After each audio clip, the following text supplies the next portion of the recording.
მოგესალმებოა დღემშვიდობისა მოგესალმებით. გამარჯობა, ძალიან კარგია რომ შემოგვიერთდით. მოკლედ პირველიდან სამის ნახევარდე თქვენსგან გარგულებაში ვიქნებით, ვილაპარაკებთ სხვადასხვა თემაზე, რომელიც შევარჩიეთ ჩვენ, მაგრამ თქვენც თუ გინდათ ამაში მონაწილეობა მიიღოთ, რა თქმა უნდა, შემოგვიერთდით სოციალურ ქსელში, მოგვიწონეთ და შემდეგ შეგიძლიათ დაგველაპარაკოთ, ჩვენ წინააღმდეგი არ ვიქნებით და ერთად გავაკეთოთ საზოგადოებრივი საქმე. კი ბატონო, მივესალმები ჩემს სტუმარსაც და თუ რატო გვყავს დღეს თეო ტაბატაძე და რაზე უნდა ვისაუბროთ, ამას ანონსისგან გავიგოთ, ნახოთ ახლა ანონსი და დავბრუნდებით რამდენიმე წამში.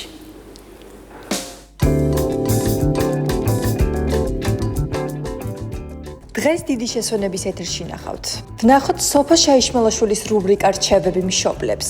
სტუმრად პედიატრი თეო ტაბატაძე. მუსიკა ბათუმიდან საავტორო მუსიკის რადიო ფესტივალი. გადაცემაში სტუმრად დილის რადიოს წამყვანები ილია შავიშვილი და თეონა ზედანია. ქეთა ჩუთლაშვილის რუბრიკა დაიმუხტე. ბათუმში ფესტივალი მიმდინარეობს.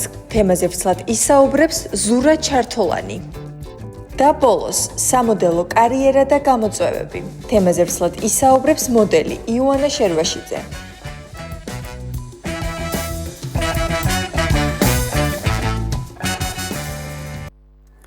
დავბრუნდით ესე იგი პირდაპირ ეთერში და მეგობრებო, მოდით დღევანდელი გადაცემა ჩემი რუბრიკით დავიწყოთ და ახალბედა მშობლებს მივცეთ კარგი რჩევები, რომლებიც გამოადგებათ.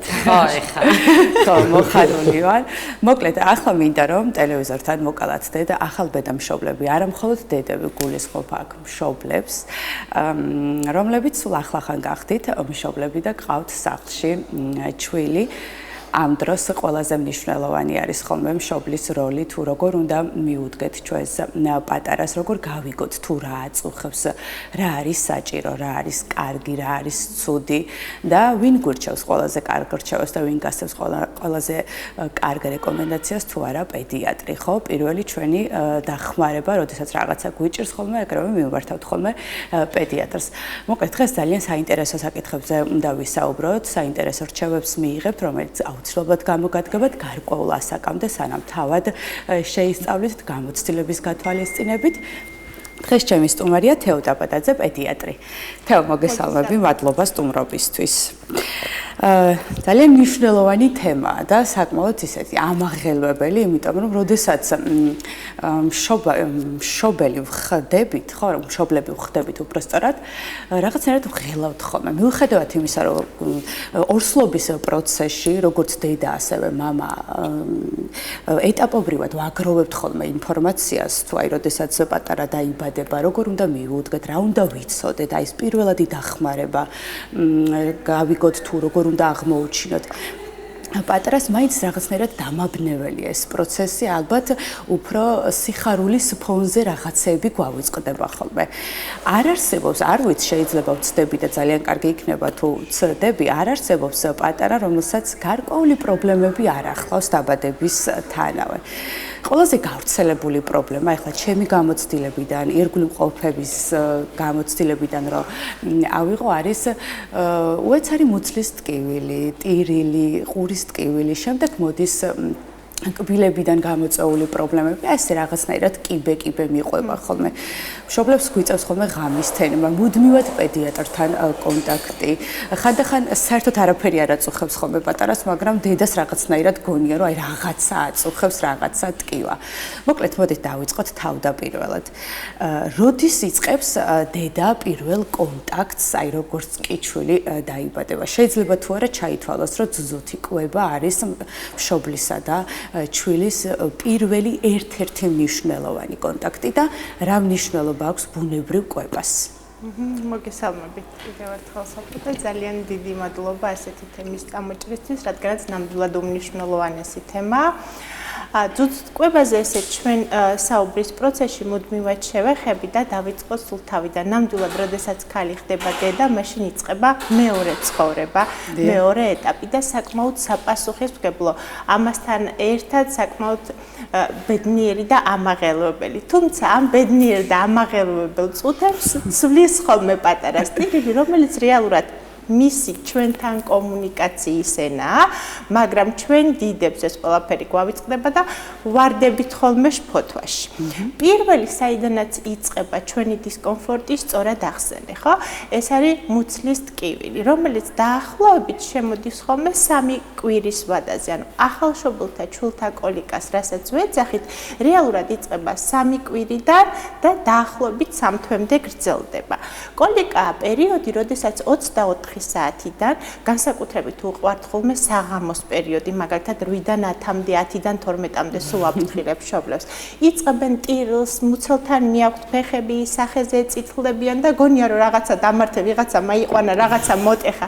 არა და რეალურად ეს არის ფიზიოლოგიური ადაპტაციური სინდრომებს ასევე ძახით ხოლმე ტრანზიტორულს, რომელიც თავისით გაივლის და რეალურად რო გითხრათ რომ ამას რაიმე სპეციფიური მკურნალობა ჯერჯერობით მოუფიქრა მედიცინამ, არა. თვითალაგებადია, თუმცა აი ამ პერიოდში აუცილებლად სჭირდება ხოლმე მიხმარება პატარას. ასეთივე ბევრი ადაპტაციური სინდრომი გვაქვს, რომელიც აუცილებლად, როდესაც ხდება მშობელი, ხო, ქალი ხდება დედა, უმჯობესია ხოლმე იცოდეს, რომ ეს შიშის ფაქტორი არ ქონდეს, არ ეგონოს, რომ რაღაცა მის შულს ჭირს. ამიტომ ვისარგებლებ ახლა თქვენი ეთერით და ჩამოვთვლით. მაგალითად, ასეთი შეიძლება იყოს სიყვარული, რომელიც მესამე დღეს იწყება დაბადებიდან, მე-14 დღისთვის ნელ-ნელა პიკს აღწევს და ნელ-ნელა უნდა ალაგდეს. მაგალითად, ასეთი ახალშობილთა აკნე გამოაყაროს, შეიძლება ბავშვს სახეზე გაწითლდეს და ეგონოს, რომ რაღაცა დაუშვა თვითონ კვებაში დაარღვია. ესეც ადაპტაციურია. ასევე ამ მკერდის გაჯირჯობა შეიძლება გამაგრდეს მკერდი, შეწითლდეს, გამონადენიც კი გაჩნდეს, ასეთ დროს არავითარ შემთხვევაში არ უნდა შევეხოთ. ეს ყველაფერი თვითალაგებადია და განკურნებადია, ასე რომ ვთქვათ, ხო? ძალიან მნიშვნელოვანია, ხა დაუბრუნდეთ ისევ ძუძუთი კვებას. ძალიან მნიშვნელოვანია, რომ პირველი 2 საათის განმავლობაში დედასთან იყოს ახალშობილი, ხო? დაბადებისთანავე ეს თუ დაუშვათ საკეისრო კვეთით არის სასურველია, რომ მამა იყოს მასთან, ხო? ქალს აქ ამის უფლება, რომ აირჩიოს თანხლებად, მამა იქნება ეს, დედა იქნება თუ ახლო მისი ნათესავი, რომელიც მხარს დაუჭერს ამ საპასუხისმგებლო და ემოციურ მომენტებში. თუ დაუშვათ დაიბადა პატარა, აუცილებლად უნდა 2 საათის განმავლობაში იყოს დედის მკერდზე, რომ აი ეს პროცესები ფიზიოლოგიური და ბუნებრივი დაიწყოს, ხო? პირველ ჯერზე არა აქვთ ხოლმე მაგალითად ქალებს ეს ერთზე.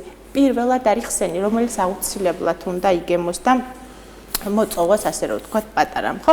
აი ზუსტად აქედან იწყება ის ჯაჭვი, რომელიც არ უნდა დაირღვეს, რომ მე ეს ძუძუთი კვება, რომელიც არის ყველაზე მნიშვნელოვანი, ხო, ამას ძალიან დიდი ხანია ესე ხმამაღლავს საუბრობთ. არაფერი არ ცვლის დედამიწის ზურგზე ამ ძუძუთი კვებას, რომ გაგრძელდეს, აი ესე როგორც საჭიროა, იწყება პირველი დაბადებიდან პირველი 2 საათის განმავლობაში. კი ბატონო, თეო, ძალიან ბევრი ვერსია არსებობს ძუძუთი კვებასთან დაკავშირებით. მაინტერესებს, აი ბუნებრივ კვებას აქვს თუ არა გარკვეული პერიოდი, რა ასაკამდეც მაგალითად სასურველია, რომ პატარა იკვებოს ძუძუთი და რამდენად მოქმედებს ბავშვის ორგანიზმზე ბუნებრივი კვების დროს გულისხმობ თუ როგორ იკვებება დედა. კარგი კითხვაა ძალიან, იმიტომ რომ იმის და მიუხედავად, რომ აი ესეთი სოციალური და უშუალოდ უკვე ტელევიზიები არსებობს, ინტერნეტ სივრცეები, ანუ ინფორმაცია არის უამრავი, ყველაფრის და მიუხედავად, ჩემ და გასაკვირად, მაინც მოდის ახალგაზრდა დედა და მეუბნება, რომ დიეტაზე ვარ. ვერაფერს ვერ ჭამ, რა უნდა ვჭამო ექიმო, ხო, ეს მითხრას არ შეიძლება, ის არ შეიძლება.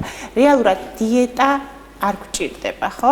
პირიქით, ანუ უპირატესობაში არიან ხოლმე მეძუძური დედები 300-500 კალორიით მეტი უნდა მიირთვან. იმას, რასაც აქამდე მიირთმევდით, თუ თქვენს ორგანიზმს არ ვნებდა, შეგიძლია თავისუფლად გააგრძელოთ ამის მირთმევა. არანაირი დიეტა მეძუძურ ქალს არ სჭირდება. ერთადერთი ნიუანსებია, რომელსაც ვაფრთხილებ ხოლმე, რომ პრობლემა არ შეიქმნას თვითონ ძუძუთი კვების პროცესში.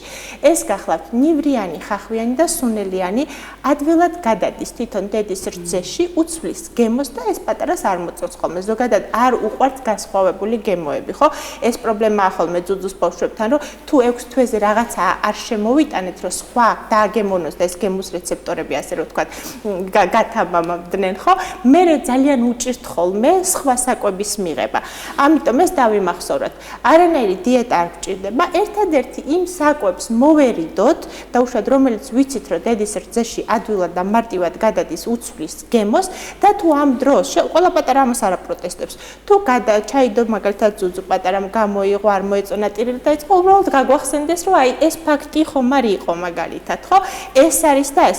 ერთი არის ალერგიებს შევეხოთ, მაინც ჯობია. თუ მაგალითად პატარასთან გვაქვს ტრანზიტორული ძროხის რძის ცილის აუტანლობა, ამ შემთხვევაში შეიძლება იყოს აკრძალვა და ამ მოღება რაციონიდან ძროხის რძის პროდუქტების, ხო? ესეც არის დროებითი და ტრანზიტორული. დაახლოებით 1 წლის მერე უკვე ნელ-ნელა შემოგვაქვს ხოლმე. ასევე ძალიან მნიშვნელოვანია, რადგანაც ძუძუთ იკვება, შევეხეთ ესეთ პრაქტიკული მაგალითები, რომ მივცეთ მაგალითად პირველ გარკვეულ თვეებში, აი მაგალითად 2-3 თვემდე, მხედველობა არ აქვს მკვეთრი პატარას და ჯერჯერობით ორიენტირდება სუნით. ანუ თუ რძის სუნს გრძნობს და უშუალოდ ამით ფიქრობს, რომ დედა ჩემთან ახლოს არის, საკვები ახლოს, მაგრამ შვიდად არის ბავშვი.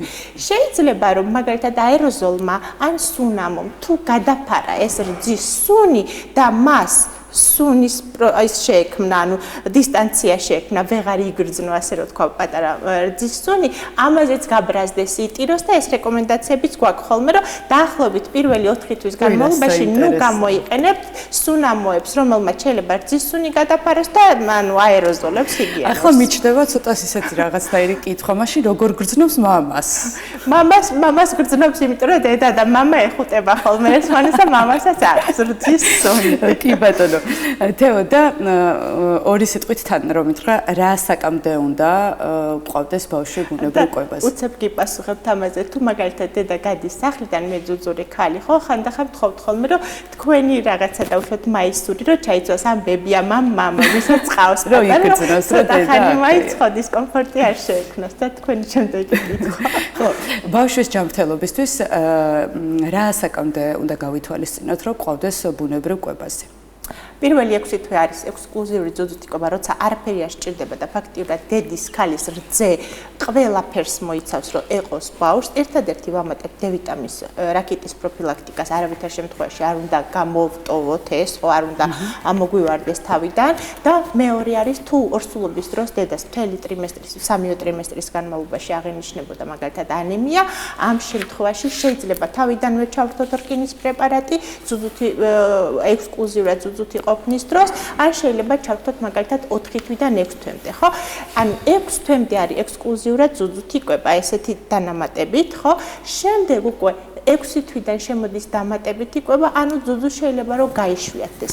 1 წლამდე სასურველია ზოგადად რომ იყოს ძუძუ. აი 2 წლამდე უკვე ეს არის ხოლმე დედის არჩევანი, ეს არის დამოკიდებული ბავშვის ფსიქოემოციურ მდგომარეობაზე, წონაზე და ასე შემდეგ. ზოგადად ამერიკის პედიატრთა ასოციაციისგან ჯერჯერობით მაინც მოწოდებულია, რომ 0-დან 2 წლამდე იყოს ძუძუთი იკვება, მაგრამ იქ აუცილებლად მკაცრი რეკომენდაციებია, როდის უნდა შემოვიდეს ხელოვნური და ასე შემდეგ. კი ბატონო, აქვს თუ არა მნიშვნელობა თუ რამდენად ნოყიერია რძე, იმიტომ რომ არის ხოლმე შემთხვევები, როდესაც მეძძურ დედას საკმარის ნორმის ფარგლებში აქვს რძე, ბავშვიც იკვებება, მაგრამ არ ნაყრდება. ფანტასტიკური კითხვაა ეს. სულ მეუბნებიან, რომ რძე ხო არ შევამოწმოთ და უშუალოდ ნოყიერი არის თუ არა.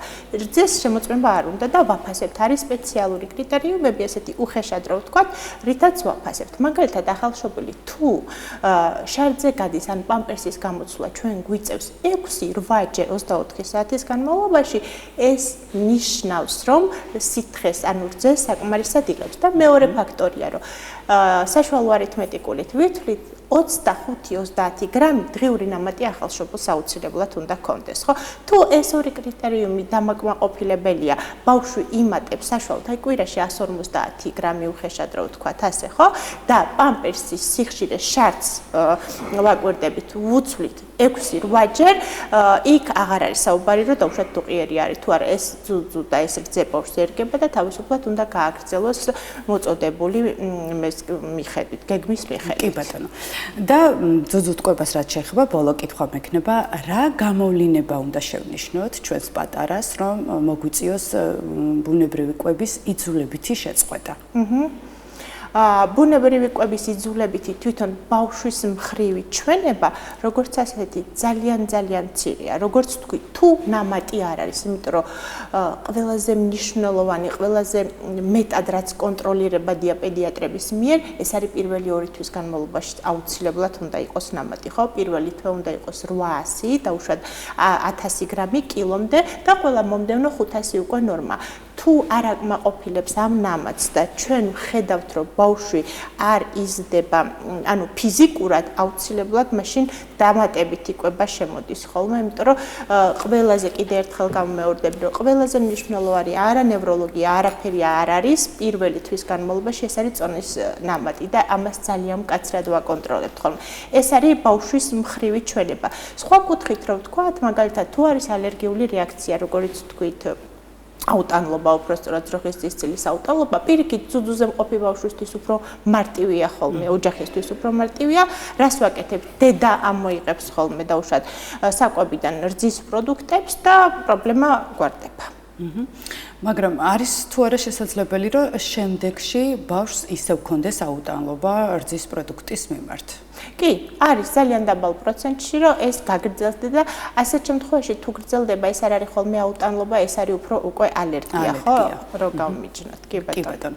და მოდით გადავიდეთ ახლა ხელოვნურ კვებაზე, რომელიც უფრო ართულებს ხოლმე ჩვენს ყოფით ცხოვრებას, იმიტომ რომ ხელოვნურ კვებას კიდევ გარკვეული უკუჩვენებები ახლავს ხოლმე და ხშირ შემთხვევაში ამ დროს ვიბნევით 1000 საკვებს ვუცვლით ხოლმე, გგონია რომ ეს არ მოსწონს, სხვას ვუცდით, ისიც არ მოსწონს და ნუ აი ამ ძიებაში მე მგონი უფრო მეტ პრობლემას ვუქმნით ხოლმე ჩვენს პატარებს.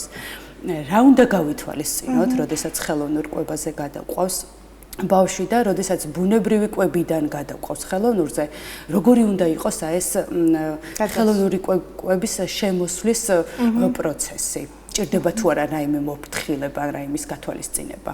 რომ ფიქრობ ხოლმე ყველაზე მეტად რომელი კითხვა არ მიყვარს ზოგადად პაციენტები, ანუ მშობლებისგან ის არის, რომელ კვებას გვირჩევთ და რომელია საუკეთესო, ანუ არ არსებობს ესეთი, მიხვდით? ძალიან ინდივიდუალურია, შეიძლება მართლა რაღაც აი ძვირადღირებული ნანოტექნოლოგიებით ყველაფრით კარგად დამუშავებული, აი არაჩვეულებრივი დროში გამოცდილი კვება იყოს, მაგრამ არ მოუხდეს კუჭნაწლავს, ხო? ეს არის ძალიან ინდივიდუალური და ყველაზე რთული ზუსტად ეს პროცესია ხოლმე, რომ მიაგნო კვებას, რომელიც ინდივიდუალურად მოხდება ახალშობილის კუჭნაწლავს. ძალიან რთულია, არის ხოლმე სირთულეებთან დაკავშირებული. თუნდაც ეს მუცლის ტკივილი, კოლიკა, მონელება, ასე შემდეგ, ხო, კუჭი გასვლის პრობლემები უფრო მეტად, როგორ გითხრათ, პრობლემურია, უფრო მეტად არის ხოლმე. ხანდახან გონიათ მშობლებს, რომ რაღაცა ხელოვნური კვება უფრო მარტივია, გაუკვეთ ეს საკვები, აჭამე 3 საათში ერთხელ და არა, ასე არ არის. ანუ ძალიან დიდ ძალის ძალიან დიდ შრომას და ძალიან დიდ დროს მოითხოვს, რომ გახვიდე რაღაცა ესეთ ფინიშზე, ასე ჟარგონულად რო ვთქვა და მიაგნო იმ კვებას, რომელიც მის ნევროლოგიურ განვითარებას, მის ფსიქოემოციურ სტატუსს, მის ანუ ზოგადად ფიზიკურ განვითარებას მოხდება. ყველაზე დიდი პრობლემა რაც არის ხოლმე, ეს არის ღებინება და კუჭნაწლავის პრობლემები, ხო?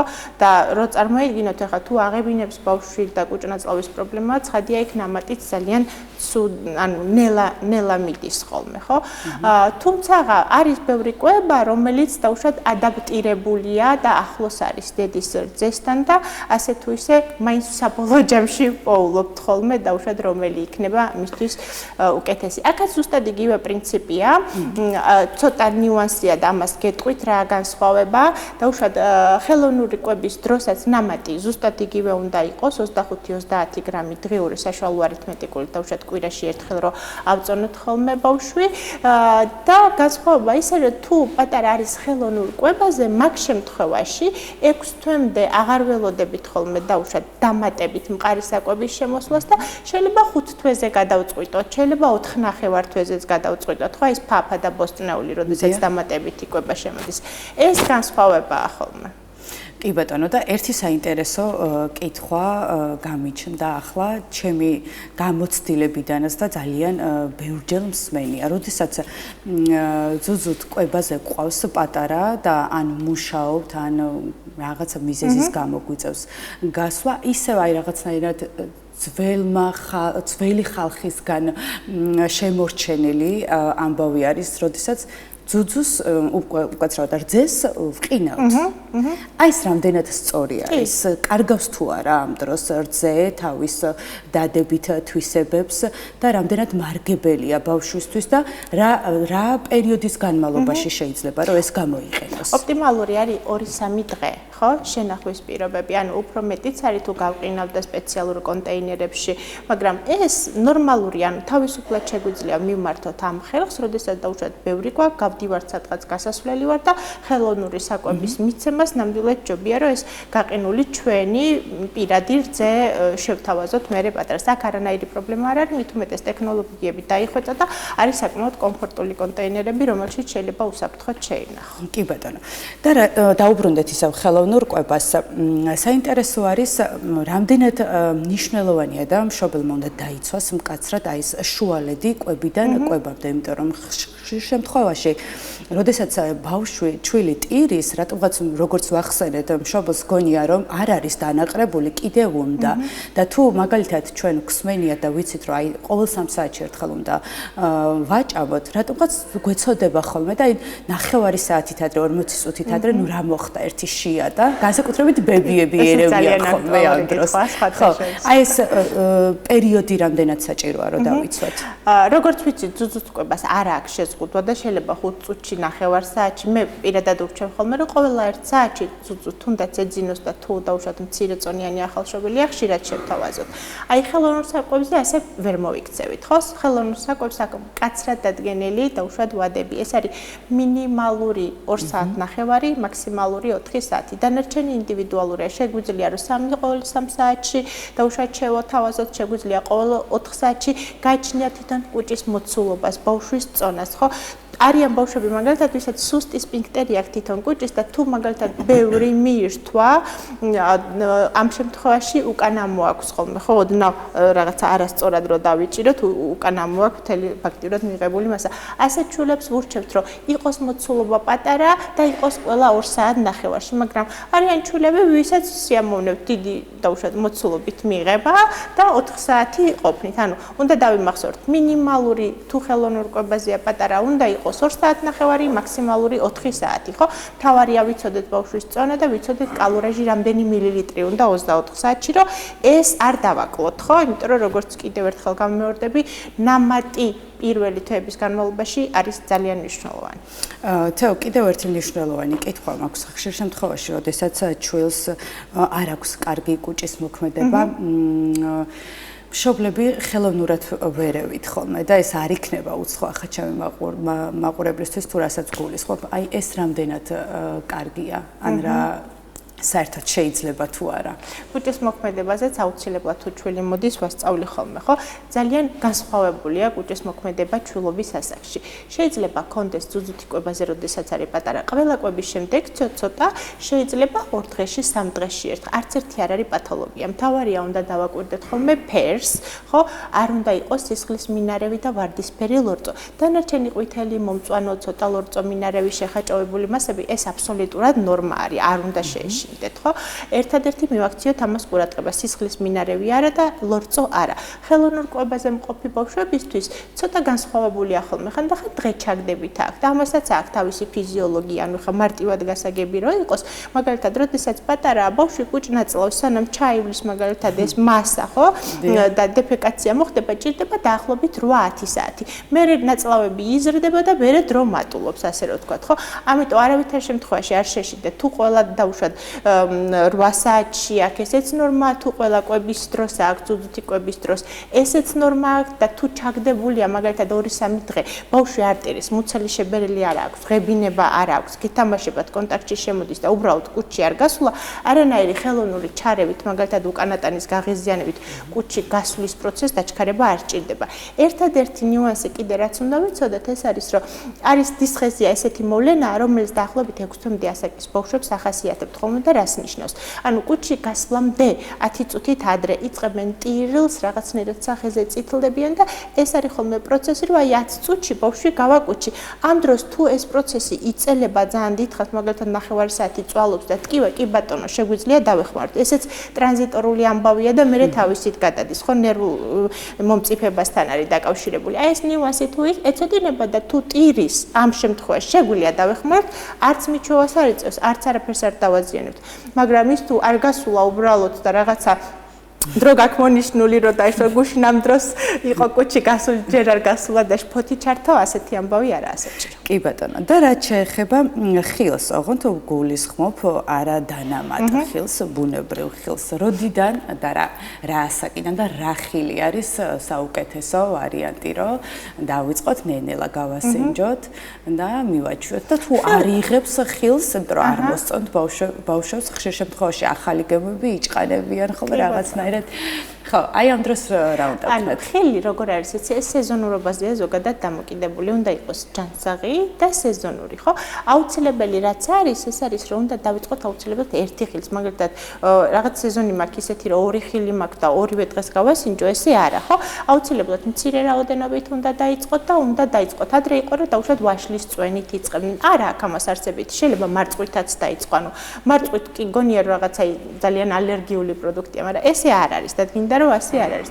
ამიტომ უნდა იყოს აუცილებლად ჯანსაღი, უნდა იყოს სეზონური და უნდა დავიწყოთ მცირედი გასინჯვით. კი ბატონო. და დასასრულს უბრალოდ რომ ეს გავიარეთ ახლა ჩვენ დაახლოებით 0-დან 1 წლამდე რა პრობლემები შეიძლება რომ გაუჩნდეს ჩულს და ასევე მშობელს და 1 წლიდან რა იჩენს თავს? ყველაზე გავრცელებული გამოვლინება რაც არის. 1 წლიდან ყველაზე ესეთი პრობლემური რაც არის, ხოლმე პირველი რაც ვთქვი, თუ ძუძუთი კვებაზეა ბავშვი და მშობელი არ მინდა რომ თქვა რომ ეზარება, მაგრამ ძალისხმევას არდებს იმაში, რომ დაუშვათ თუნდაც 6 თვეზე, თუნდაც 8 თვეზე დაიწყოს რაღაცა ახალ-ახალის გასინჯვა, ამ შემთხვევაში გვაქვს ხოლმე ზუსტად ის, რომ არაფერი არ უნდა, ანუ შეიძლება მარტო პური დაიჭიროს ხელში და იზღუღნოს და მარტო ძუძუ უნდა, ხო? ესე არ გამოვა. ეს პრობლემები არის ხოლმე კიდევ მეტყველების დაუშვათ პრობლემები, რომელიც ეს ცალკე ნევროლოგიური საკითხებია და ეს ცალკე თემა დიდად კვებას არ ეხება, მაგრამ კვება, რა თქმა უნდა, კვებას აქვს ძალიან დიდი როლი, რომ აი როგორც თქვით, წონის ნამატი იმიტომ არის მნიშვნელოვანი, რომ ეს კვება ბიოქიმიური პროცესებით პირდაპირ მიმულია თავის ტვინის განვითარებასთან, ხო? ამიტომ ჩვენ გვინდა რომ დაუშვათ ჰარმონიული ბავშვობა გქონდეს, არ გავუწვალდეთ, არ ვირბინოთ ექიმებთან, სანამ დედა გავხდებით. გავეცნოთ ხოლმე ამ ნიუანსებს, რომ ზუსტად იმ დაბადებიდანვე დავიწყოთ იმ წესების განხორციელება, რაც მე ამ ჰარმონიულ გზას განაპირობებს. და აღარც მოგვიწევს ღამის თენება, ხო? და ბოლო კითხვა და დაგემშვიდობებით. ძალიან ბევრჯერ შემინიშნავს ზღვის სანაპიროზე ჩვილი ბავშვი დედასთან ერთად. რამდენად კარგია ეს მიესალმები თუ არა და თუ გასცემ რეკომენდაციას მაგალითად დილის რომელიმე კონკრეტულ დროს. ზოგადად როგორ არის, აი როდის უნდა ვასეირნოთ ახალშობილი, მოდი მთლიანად მოვიცოთ მაშინ უცებ ჩამოგეყალიბდეთ. პირველად როდესაც იბადება ახალშობილი, დაუშვათ დაახლოებით 1 კვირის შემდეგ შეგვიძლია გავიყვანოთ 5 წუთი თუ ზაფხულის ამ პერიოდია, ხო? მერე 10 წუთი და მერე ზაფხულის პერიოდში მთელი დღე შეიძლება რომ ვასეირნოთ გარეთ, მაგრამ ეს არ უნდა იყოს მზის გული, ხო? და ეს არ უნდა იყოს ისეთი სიცხე, რომ გადახურება გამოვიწვიოთ, იმიტომ რომ გადახურება არის ერთ-ერთი რისკი ჩულთა უეცარი სიკვდილის, ხო? ერთ-ერთი რისკი, ამიტომ ძალიან სიფრთხილე არის საჭირო. მაგალითად, თუ მე მინდა რომ ზღვაზე გავიყვანო და გავასეირნო და ვფიქრობ, რომ ეს სუფთა ჰაერზე სეირნობა, ამ შემთხვევაში აუცილებლად უნდა იყოს მზის დამცავით, აუცილებლად უნდა იყოს ქოლგის ქვეშ და აუცილებლად უნდა იყოს მხოლოდ და მხოლოდ 10 საათამდე. 10 საათამდე. კი ბატონო, ძალიან დიდი მადლობა ისევ და ისევ საინტერესო და საჭირო რჩევებისთვის. ჩემი სტუმარი იყო პედიატრი თეო დაბადაძე და ჩვენ ვისაუბრეთ ახალბედა დედებზე და ჩვილებზე, თუ რა უნდა იცოდეთ, რა უნდა გაითვალისწინოთ და რას უნდა მიაქციოთ ყურადღება. ჩვენ რამდენიმე წამში ისევ დავბრუნდებით პირდაპირ ეთერში.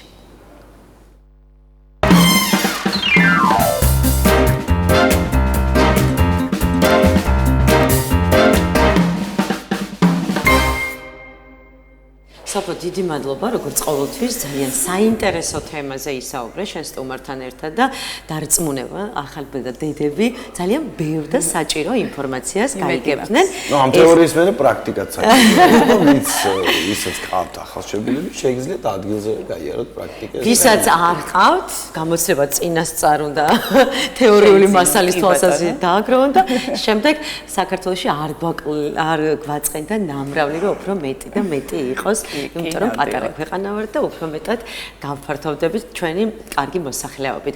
მოკლედ, ვაგრძელებთ გადაცემას, აი ესეთ განსაკუთრებულ დადებით ემოციებზე და რა თქმა უნდა, ჩვენი კოლეგა ქეთა ჩუთლაშვილი თავისი რუბრიკით დაიმოკლეთ ის შემოგვიერთდება ეხლა და საინტერესოა ვიყავს სტუმრად და როგორ დავგმუხტავს ქეთა, როგორც ყოველთვის ხუთშაბათობით. აბა ნახოთ.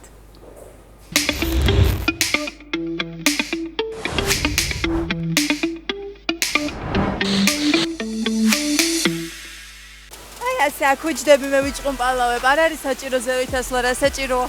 წინ ძალიან დიდი სიგიჟე მელოდება ვგრძნობ.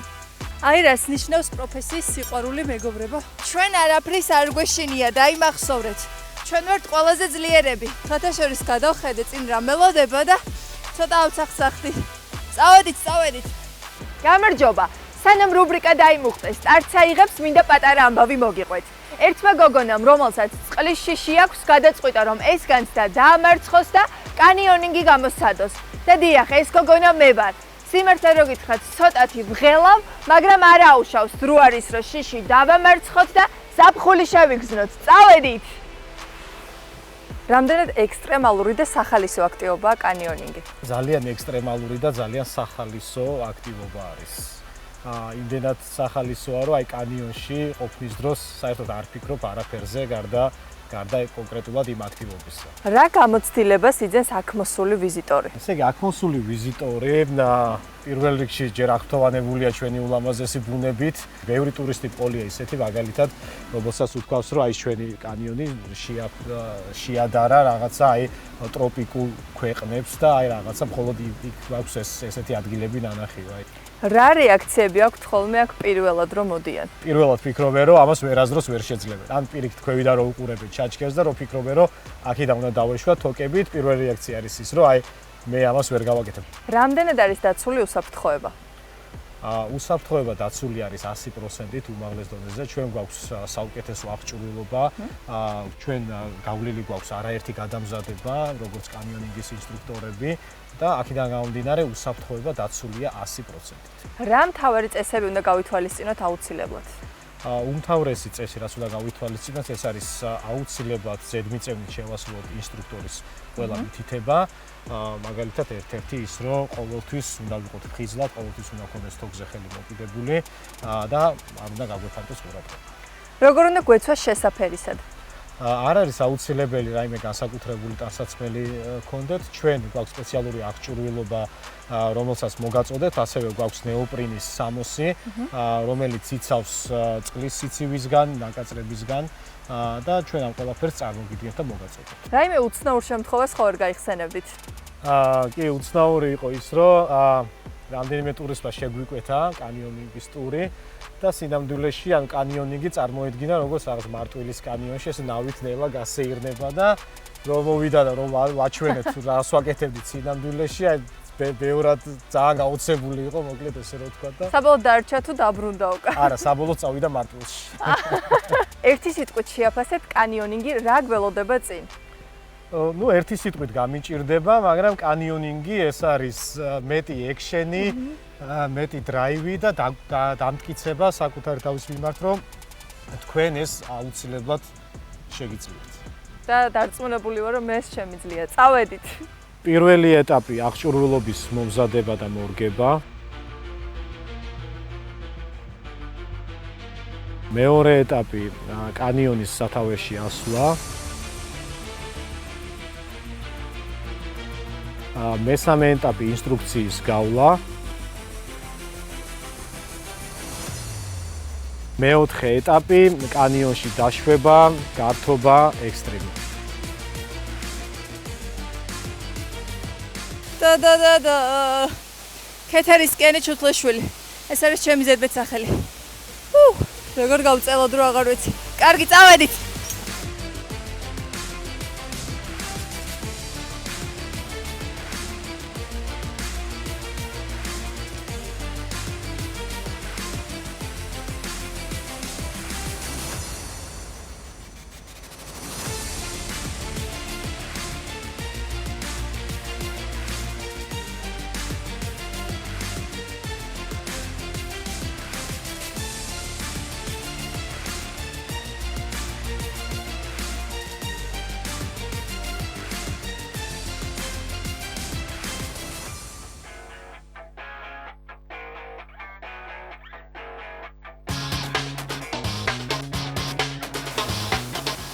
მართლა ვერასდროს წარმოვიდგენდი, რომ მე ამას შევძლებდი. სიგიჟეა. მინდა გასწავლო მერე. ყოჩახ კეთი, ყოჩახ. საუკეთესო. აბა მაშვალი ხო არ გჭირდებათ. დედა აღარ ინერვიულო. მოვედი. ეს იყო შიშზე გამარჯვება, წარმოუდგენელი რამ შევძელი. დავამტკიცე, რომ ყველაფერი შესაძლებელია. ასე რომ, ვისაც გიყვარს ექსტრემი და თავგადასავალი, ეს ადგილი ზუსტად თქვენთვის არის.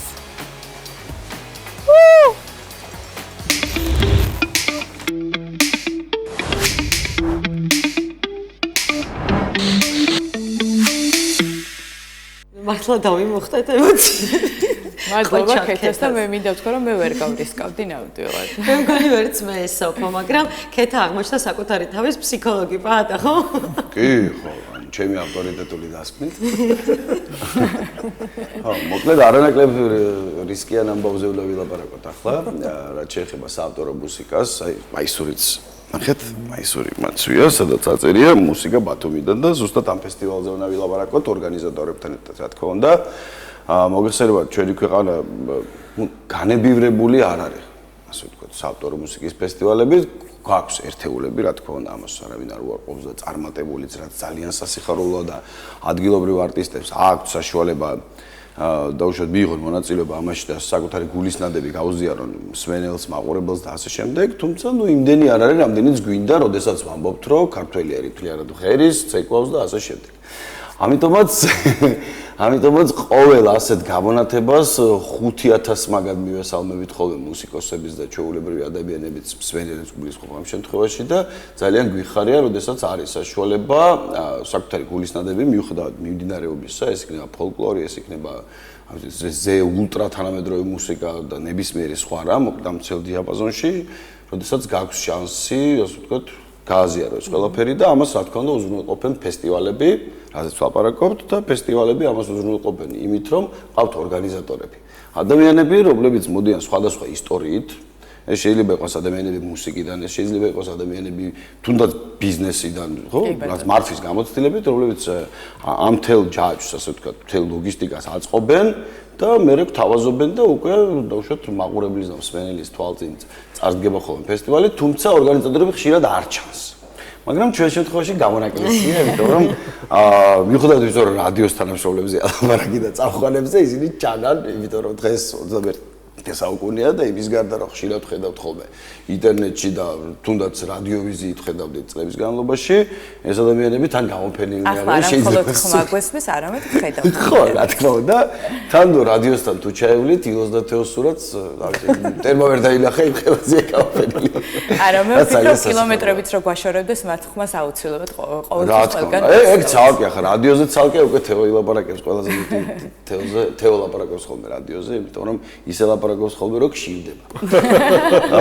მოკლედ დილო შავიშვილი და თეო ნაზედანია ჩვენი სტუმრები ფესტივალი მუსიკა ბათუმიდან წელს მესამე წელია უკვე არც 3 წელი საიუბილეოდ შეიძლება ჩაითვალოს თუ არა მაგრამ ძალიან მნიშვნელოვან ნაწოლებ ნაშრომად რო ჩაითვლება გინდა არ გინდა იმიტომ რომ არ არის ასე ადვილი უბრალოდ რაღაცას ხელი მოკიდო და ასე აწყო ეს ყველაფერი და გამარჯობა მეგობრებო ისედაც მეგობრებო და ასედაც მეგობრებო და რა ვიცი სტანდარტული შეკითხვებით დავიწყებ თუ პირდაპირ მე დავიწყებ თუ იმდენად ამომწურავად მე მგონი წავიდე ჯობია ჩვენ გადავდივარ ხათებაზე კარგად წარდებოდა დიდადადობების ძალიან კარგი შესავალი გაკეთე ნამდვილად მაგრამ მოდი მე დავიწყებ პირველი კითხვით ის რომ ფესტივალი მესამე წელია იმართება, ეს ნიშნავს, რომ მიზანი რაც თავდაპირველი ქონდა, მეტნაკლებად შესრულდა, მაგრამ ვინც ჯერ კიდევ არ იცის ამ ფესტივალის შესახებ, თუ არსებობს ასეთი ადამიანი დღეს, მოდით გავიხსენოთ, აი როგორ გაგიჩნდათ ზოგადად იდეა, რომ მსგავსი ფესტივალი განხორციელებულიყო, რა იყო თქვენი ჩანაფიქრი, რა იყო მიზანი, რა გამოწვევების წინაშე აღმოჩნდით, როდესაც იგეგმებოდა და ორგანიზებას უკეთებდით ამ ფესტივალს და როგორ მოხვედით აქამდე. დაიწყოთ. ანუ აქ თავიდან გაჩნდა იდეა, სულ ილო ჯობდა შენ და გეცო, სულ ქონდა შენს იდეაზე, არა, შენს იდეაზეა შენ და მე ყველაფერი და ჯობია. ხო, მაინტერესებს აი გარიდან დანახული როგორ იყო ჩემი იდეა. მეორე კაბინეტიდან. 1-0. ხო, როგორ ვთქვით, პაატა, როგორც ახსენა, ანუ ნაკლოვანებას განიცდის, არა მარტო ჩვენი რეგიონი, მთლიანად ჩვენი რეალობა საავტორო მუსიკისა. აქედან გამომდინარე, ყოველთვის, ახლა მე და პაატა სადაც დაგვიკრავს, რომელ ფესტივალზეც დაგვიკრავს, ყოველთვის ანუ გულის ტკივილით ვამბობდით, რომ აი რა კარგი იქნებოდა დავუშვათ, რომ ბათუმს ქონოდა ასეთი შესაძლებლობა ქონოდა, დავუშვათ ის შანსი, რომ ავტორშემსრულებლებს შეძლებოდათ გამოსულიყვნენ და ფართო აუდიტორიისთვის ეჩვენებინათ ის, რაც იხარშება საკუთარ თავში, საკუთარ კედლებში, საკუთარ ოთახში, ამის გამო სწორედ აქედან გაჩნდა კიდე ბევრი მიზეზი არსებობდა ამ ყველაფრის, უბრალოდ წარშავს გვიყვანს ამაზე ლაპარაკი და გაჩნდა საშუალება იმისა, რომ დავუშვათ ეს პროექტი გაგვეხორციელებინა, როგორც იცით, ეს კულტურის სამინისტროს მიერ გამოცხადებული ადმინისტრაციულ ტერიტორიაზე ჩასატარებელი ფესტივალების საგრანდო კონკურსის ერთ-ერთი გამარჯვებული ფესტივალი გახლავდა, სწორედ ამ ეგიდით იმართება უკვე წლების განმავლობაში მესამე წელია, რაც ეს წელს იქნება უბრალოდ მესამე წელი და მესამე წლის თავთან დაკავშირებით არ ვიცი ეს საიუბილეო თუ არა, მაგრამ შემოგვიერთდა უკვე ქალაქ ბათუმის მერიაც ამ კეთილ საქმეში და რაც უფრო მეტი ადამიანი იქნება ჩართული ამ, ნუ მე ვფიქრობ ძალიან მნიშვნელოვან საქმეში, ეს მხოლოდ ჩვენთვის მნიშვნელოვანი არ არის, ეს როგორც ვთქვი, ავტორშემსრულებლებისთვის ძალიან მნიშვნელოვანია და რაც უფრო მეტი ადამიანი იქნება ჩართული ამ კეთილ საქმეში, ჩვენ მივესალმებით და ეს ფესტივალის გაცილებით უკეთესი გახდება და ის საავტორო მუსიკაც გაცილებით უფრო მეტი დაიწერება, რომლის პოტენციალი ჩვენს ქალაქს ძალიან დიდი აქვს, ყოველთვის ქონდა და უბრალოდ დღეს სხვა გამოწვევები არის. ასე ვთქვათ, cover მუსიკამ ცოტა ჩაანაცვლა საავტორო მუსიკა, რადგან ვფიქრობდი ჩემთვის, აი როგორ შეიძლება და მარტივად ამეხსნა ის თუ რას ნიშნავს cover მუსიკა, ეს არის ფული შოუის გაცილებით მარტივი საშუალება. რადგან საავტორო მუსიკას ბევრი პროცესი ახლავს. ჯერ, რა თქმა უნდა, დაწერო. მერე უნდა დაწერო ისეთი სიმღერა, რომელიც სხვასაც მოეწონება შენს გარდა. მერე ჩაწერო. ჩაწერასთან თუ მივალთ, ეს კიდეც სხვა პრობლემაა, რადგან ჩვენ ქალაქში ვერ ჩაწერა. ანუ ლაივ ბენდი ვერ ჩაიწერება, ეს ფუფუნება ბათუმს არ აქვს. უნდა წახვიდე თბილისში, ეს რა თქმა უნდა ხარც ზრდის და მე ვლაპარაკობ ერთ სიმღერაზე. სანარჩენი უკვე ილო ასევე აღსანიშნავია სოფო ახსენა, რომ აი ბევრმა იცის თუ არაო, მაგრამ ლოკაცია გაქვთ ისეთი შერჩეული, რომ ბევრმა კი არა, მე მგონი აი ბათუმის ერთ-ერთ უმთავრეს ქუჩაზეა, რა თქმა უნდა, ანუ რადიოს პირდაპირ და ადამიანები, რომლებიც შეიძლება სამსახურში მიდიან, ან ბავშვები ბაღიდან გამოყავთ, ან თუნდაც უბრალოდ ცეინობენ, ანუ ცოცხალი რეკლამა, აი ლოკაცია თვითონ და აი ეს ჩანაფიქრი საიდან წარმოიშვა? აი ეს უკვე გადანაწილებული გვაქვს ვინ რა უნდა თქვა.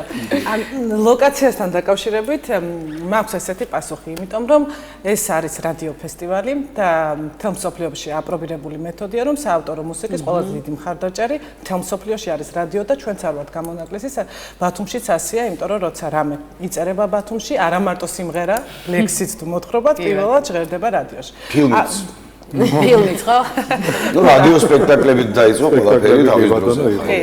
ესეც უნდა ვიხუმრება სინამდვილეა ნამდვილად ასეა და აქედან გამომდინარე რომ ჩვენ ვართ ადამიანები რომლებსაც რადიო გვიყვართ საკუთარი სახლივით და ვფიქრობთ რომ ეს არის სამსახურზე უფრო მეტი გადავწყვიტეთ რომ ის საქმე რომელიც თქვა ილოსთვის ასეთი მნიშვნელოვანია დაგვეკავშირებია სამსახურთან და შევქმნით ასეთი იდეა ფესტივალთან დაკავშირებით და დავარქვით მას რადიო ფესტივალი მუსიკა ბათუმიდან და ეს არის ამბიციური განაცხადი იმიტომ რომ ასე ჟღერს მუსიკა ბათუმიდან, ასეთი მუსიკა იწერება ბათუმში და ვიდრე ჩვენ ამ იდეამდე მივიდოდით ბათუმში, ამ რეგიონში ფესტივალი როგორც საავტორო მუსიკის არ ტარდებოდა და ძალიან გვიხარია, რომ ჩვენი ჩანაფიქრი თავიდან ეს იყო, რომ მიგვეცა ბიძგი და ყოფილიყო ეს რაღაცნაირი мотиваცია სხვებისთვისაც, რომ რაც შეიძლება მეტი ფესტივალი გაჩენილიყო საავტორო მუსიკის მიმართულებით, რაც მოხდა ასე და ეს ძალიან სასიხარულო ამბავია. რაც შეეხება გუშინ მოხდა სვათაშორის ბავშვთან ერთად ილოსთან სტუმრად გავსულიყავით რაღაც საქმეზე და ჩემო ბავშვო აბსოლუტურად გულწრფელად იკითხა, რომ სახლიო, ანუ ილო რადიოში არ ცხოვრობს. ანუ შეიძლება მეუღლემ დაადასტურა რომ ილო რადიოში მეორე სახლია მოკლედ. ანუ სახლი ისაა და იკითხა ფერადი თუ აქვს სახლი. ანუ რადიოში ფერებთანაც ასოცირდება ფერადი გამოგვივიდა რაღაც იდეაც ეგეთი იყო თავიდან რომ ყოფილიყო რაც შეიძლება ფერადი ის მცირე სცენა რომელიც გვაქვს რადიოს მიმდებარე ტერიტორიაზე სწორედ ტროტუარისგან გამომდინარე რომელიც ცოტათი ჩამჯდარი იყო მოკეთ ინტერიერში როგორც შეიძლება ითქვას და ადგილი იმიტომ არის შერჩეული რომ ამ ფესტივალის მთავარი ესე იგი რა ხაზი არის ის რომ ის კონცერტი რომელიც ქუჩაში იმართება გადის რადიო ეთერის საშუალებით ანუ სადღაცა 50 კილომეტრში საცობში თუ ისე მყოფი ადამიანისთვის არის შესაძლებელი იცოდეს რომ მემედაბაშიძის 57-ში სადაც მდებარეობს რადიო აჭარა არის ახლა ფესტივალი რომელიც ესმის მას მანქანაში ანუ მანქანი თუ მოვიდა თქვენთან გზაში usmens ფესტივალს და თან გაზოლა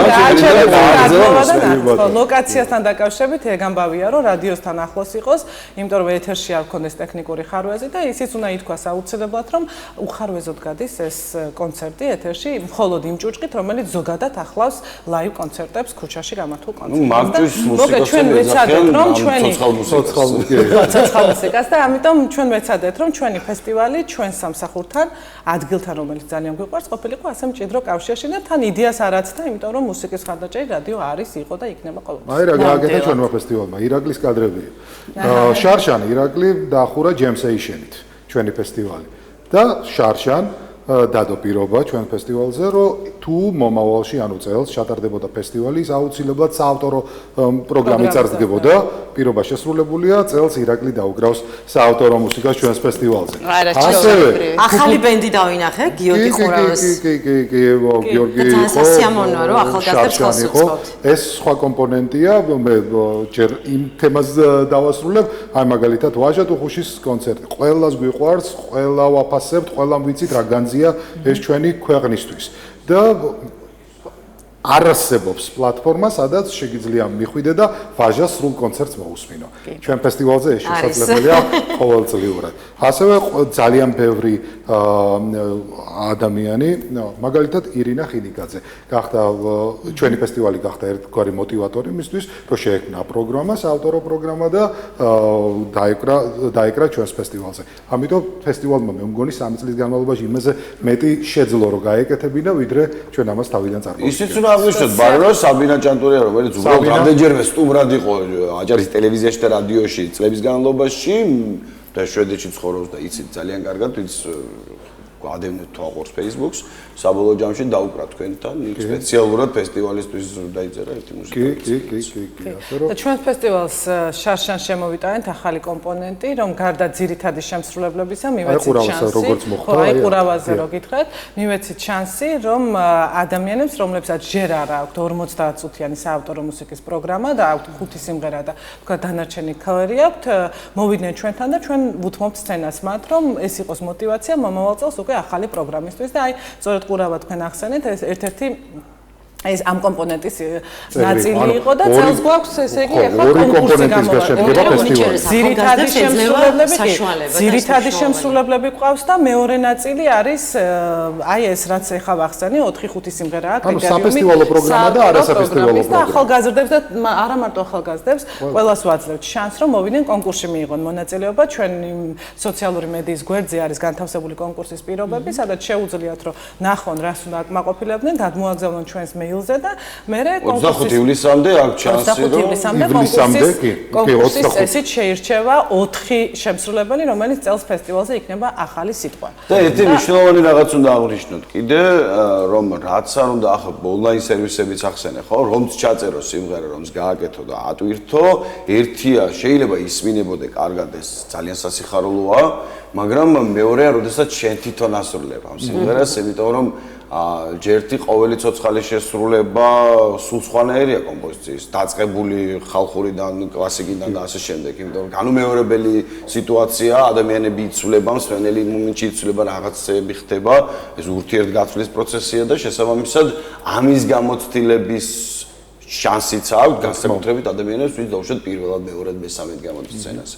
ხო, იმიტომ რომ მაგ დროს შეფასება მაყურებლის, რომელიც უბრალოდ მიდის ან სამსახურში, ან სადმე და ჩერდება და გისმენს, მნიშვნელოვანია. ის კიდე სხვა არის, ბილეთს რო ყიდულობს და რომ მოდის, მაგრამ ხო, რომ მე შეფასებას იგზავნა. ბათუმური ეზოების ისტორია რო არის, ხო, ძალიან შინაურული და ყავაზე რომ ეზობლები დაპატიჟების გარეშე გამოდიან. ესეთი კონცეფცია აქვს თითქმის ფესტივალს, იმიტომ რომ სცენა რაც შეიძლება დაბალია, რომ მაყურებელთან ძალიან ახლოს იყო და რაღაცა ტეტ-ატეტ შეგრძნება, სისტემის კონცერტია, ეს იყო თავიდან ჩადებული. კლუბური სიტუაციაა და შემსრულებელს ძალიან მჭიდრო კონტაქტი აქვს მაყურებელთან და იქ კომპლიმენტებსაც ისმენს და შეძახილებს და მაგალითად ესეთი ბათუმურ ეზოებში რო არის სიტუაცია, ისეთი გვინდოდა რომ გაგვეკეთებინა შინაურული რადიოს ინტიმი გამოვიდა რომ ამ ფესტივალმა შეიძინა ეგრე ფაქტურად ცალ-თვალ რადიოში იჭრება.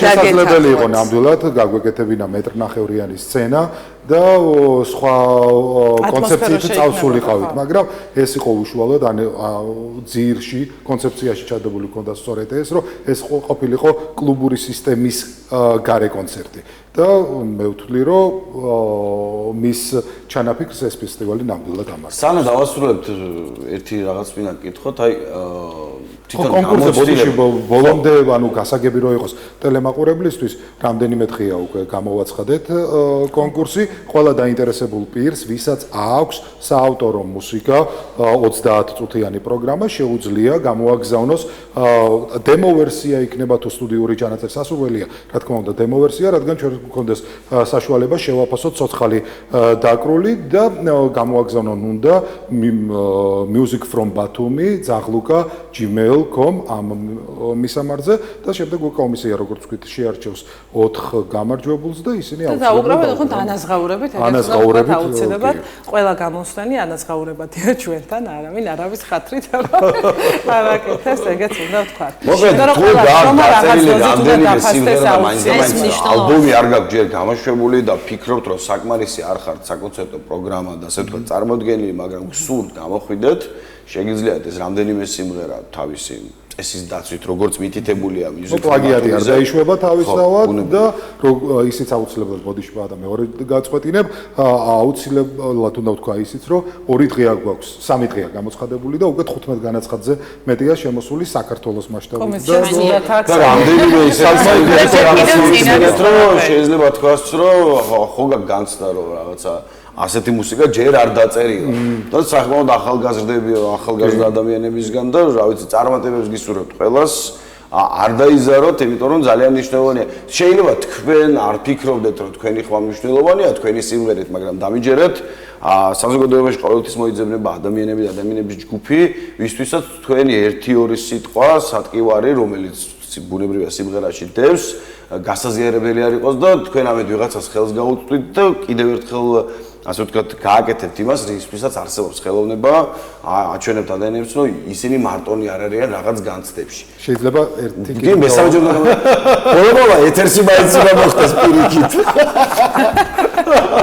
და აუცილებლად უნდა ვთქვათ, საზოგადოებრივი მაუწყებლის აჭარის ტელევიზიისა და რადიოს როლი ამ ფესტივალში, რადგან ეს ძალიან მნიშვნელოვანია, ამ კომპონენტის ხსენება, როგორც უკვე ვთქვით, მთელი კონცერტი გადაიცემა რადიო აჭარის ეთერი, პირდაპირ ეთერით და ეს საათნახევარი დათმობილია ფესტივალისთვის, ამისთვის რა თქმა უნდა დიდი მადლობა საზოგადოებრივ მაუწყებელს, ასევე ხდება ფესტივალის ვიდეო, აუდიო ჩაწერა, გადაღება, მონტაჟი, შემდეგ ეს გადაეცემა ავტორშემსრულებლებს აი ამ კადრებსაც ხედავთ პრინციპში მათი პორტფოლიოს გასამდიდრებად კი პორტფოლიოს გასამდიდრებლად აუცილებელია მუსიკოსებისთვის და ასევე იმ ადამიანებსაც ვახსენებ, რომლებიც ამ ფესტივალს დაარსების დღიდან უდგანან სათავეში, ეს არის ექსპო ბათუმი, რომლებიც ბრენდირებულ ჩანთებს უმზადებს ფესტივალს, ეს არის საკონდიტრო დონა, ბათუმის ლუდი, რომელიც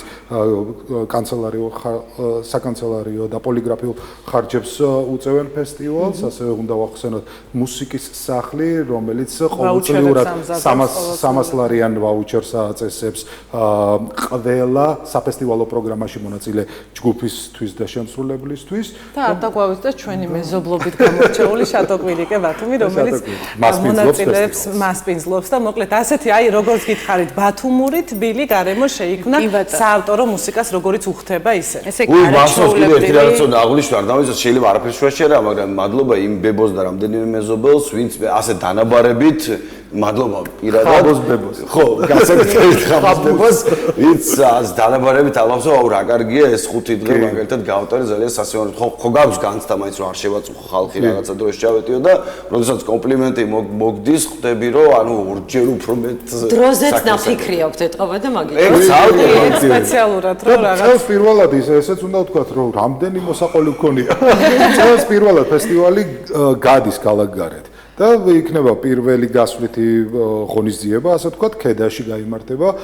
ჩვენი ფესტივალი კალენდარში ჩანიშნულია 16-დან 19 აგვისტოს ჩათვლით ეს უკვე ბათუმის ფესტივალს რაც შეეხება, ხოლო 23-ში ფესტივალი ესტუმრება, ასე ვთქვათ, ქედას და ქედის ცენტრალურ პარკში იქნება ეს კონცერტი და იქაც ისეთი მუსიკოსები და ბენდებია შერჩეული, რომ მრავალფეროვნება გავიტანოთ და არ იყოს მხოლოდ ერთი სტილის მუსიკა გადანილი და მე ვფიქრობ რომ ქედასაც ძალიან მოუხდება ეს. ესე იგი გამოდის რომ თქვენი ფესტივალით არაჩვეულებრივი შესაძლებლობა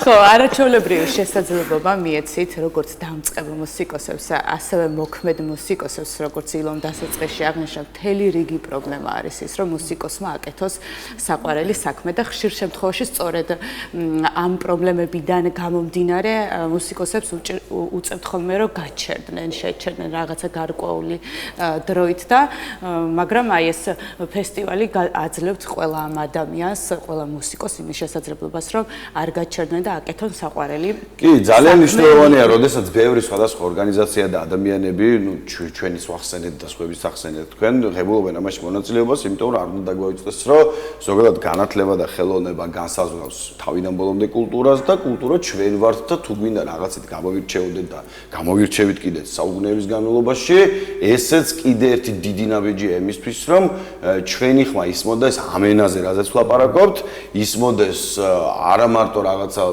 ასე ვთქვათ, ბრტყელი ფრაზები, საზღეგრძელოებს ეძახიან და ასვერჩი საზღეგრძელოებს გაცო იგიც გულწრფელი თუა, რეალურად ისმოდეს ეს გულის ნადებით და ამით ერთხმანაც ვზრდიდეთ უბრალოდ იმიტომ რომ ხანდახან არ ვიცით ვის რა როგორ რას განიცდის და შესაბამისად ხან არტის ჭირდება ხელის გაწვდენა დასახმარებლად და ხან მსმენელს და ამიტომაც ეს ყველაფერი გვაერთიანებს. ძალიან დიდი მადლობა ეს ყველაფერი კიდე წინ გველოდება 25 ივლისამდე შეგიძლიათ შეიტანოთ საკონკურსო განაცხადი და შემდეგ უკვე აგვისტოში დათქმეთ ამ ფესტივალით გინდ ბათუმში და გინდ ქედაში. კი ბატონო და ბოლოს მეზობლებს რაც შეეხება არაჩვეულებრივ საღამოს ვატარებთ ხოლმე და კიდევ ერთხელ გიხდით ძალიან როგორც მეზობელი ძალიან ამ შენის ახალ ხო ასე თავზე რომ გამოვიდა და დავაძინეთ წარმატებებს გისურვებთ. დიდი მადლობა მადლობა თქვენო კიდევ ერთხელ წარმატებას გისურვებთ და მადლობას გიხდით და ჩვენ რამდენიმე წამში ისევ დავბრუნდებით.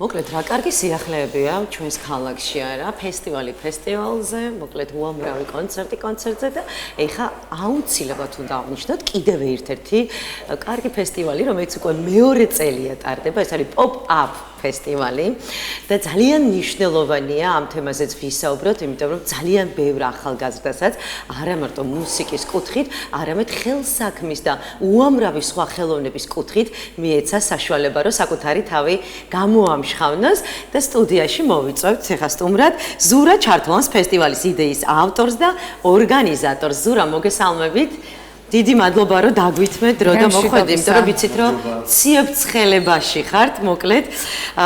მოდი დავიწყოთ ყველაფერი თავიდან. როგორ დაიბადა Pop-up ფესტივალის იდეა?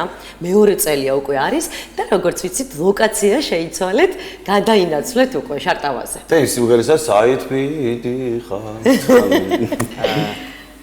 გამარჯობა, მადლობა მოწვევისთვის. ესე იგი, მეორე წელია ვართ, კი ბატონო. ლოკაცია თლათ არ შეგვიცვლია. შარტავაზე ხართ ისე? შარტავაზე ვართ. შარშანად შარტავაზე ვიყავით, უბრალოდ ცოტა უფრო უფრო მასშტაბური გავხდით, ხო.